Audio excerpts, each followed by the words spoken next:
അങ്ങനെ ഈവനിങ് ആയപ്പോഴത്തേനും വീട്ടിലിരുന്ന് അങ്ങ് ബോറടിച്ച് തുടങ്ങി. അപ്പോൾ എങ്ങോട്ടെങ്കിലും പോകാമെന്നോർത്ത് നമ്മൾ നേരെ വണ്ടി എടുത്തിട്ട് കോട്ടയത്തിന് അങ്ങ് പോയി. അങ്ങനെ പ്രത്യേകിച്ച് കാര്യമായിട്ടൊന്നും ഇല്ല, നമ്മൾ ജസ്റ്റ് ഒന്ന് കൂളാകാനായിട്ട് പോയതാണ്. അങ്ങനെ നോക്കി നോക്കി ലാസ്റ്റ് നമ്മൾ തീരുമാനിച്ചു ബെനൂസിയിൽ കയറാമെന്ന്.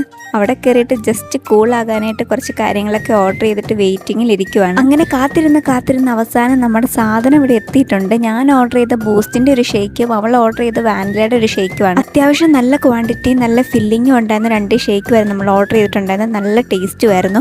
അതുമാത്രമല്ല ഫൺ ഫാക്ടർ എന്ന് പറഞ്ഞാൽ നമ്മൾ ഓർഡർ ചെയ്തിട്ടുണ്ടായിരുന്ന കിഡ്സ് സെക്ഷനിലത്തെ ഷേക്കായിരുന്നു. അങ്ങനെ അതുമാത്രം പോരല്ല, അതിന് കൂട്ടായിട്ട് നമ്മളൊരു ക്ലബ് സാൻഡ്വിച്ച് ഓർഡർ ചെയ്തിട്ടുണ്ടായിരുന്നു. ഇതിന് അത്യാവശ്യം നല്ല ക്വാണ്ടിറ്റി ഉണ്ടായിരുന്നു, നല്ല ടേസ്റ്റും ഉണ്ടായിരുന്നു. പക്ഷെ നമുക്ക് കഴിക്കാൻ പറ്റാത്ത അത്രയും ക്വാണ്ടിറ്റി ഉണ്ടായിരുന്നു. പിന്നെ ഒരു വിധത്തിൽ അതൊക്കെ കഴിച്ചു. ഇതിൻ്റെ ഇടയിലാണെങ്കിൽ വെളിയിൽ ഒരു അടിപൊളി മഴയും നടപ്പുണ്ട്. നമ്മൾ 2 വീലറിന് വന്നതുകൊണ്ട് നമുക്ക് പോകാനായിട്ട് പറ്റാത്തൊരവസ്ഥ ആയതുകൊണ്ടും നമ്മളങ്ങനെ പതുക്കെ ഇരുന്ന് കഴിച്ച് കുറച്ച് സമയം സ്പെൻഡ് ചെയ്തിട്ടായിരുന്നു നമ്മൾ പോയിട്ടുണ്ടായിരുന്നത്. ഇങ്ങനെ ചില ഹോളിഡേയ്സിൽ വീട്ടിൽ ബോറടിച്ചിരിക്കുമ്പോഴത്തേനും നമ്മളിങ്ങനെ എവിടെയെങ്കിലും പോകാറുണ്ട്. അങ്ങനെ പോകുമ്പോഴൊരു സാറ്റിസ്ഫാക്ഷനാണ്. അതിൻ്റെ കൂടെ ഇങ്ങനെ കുറച്ച് സമയം സ്പെൻഡ് ചെയ്ത് നമ്മളിങ്ങനെ എന്തെങ്കിലും കാര്യങ്ങൾ കഴിക്കുകയും കുടിക്കുകയും ഒക്കെ ചെയ്യുമ്പോഴത്തേന് കുറച്ചും കൂടെ ഒരു സാറ്റിസ്ഫാക്ഷനാണ്. അങ്ങനെ മഴയൊക്കെ കുറഞ്ഞ സമയത്ത് നമ്മൾ അവിടുന്ന് പതുക്കെ ഇറങ്ങിയിട്ട് നമ്മൾ നേരെ വീട്ടിലോട്ട് പോയി.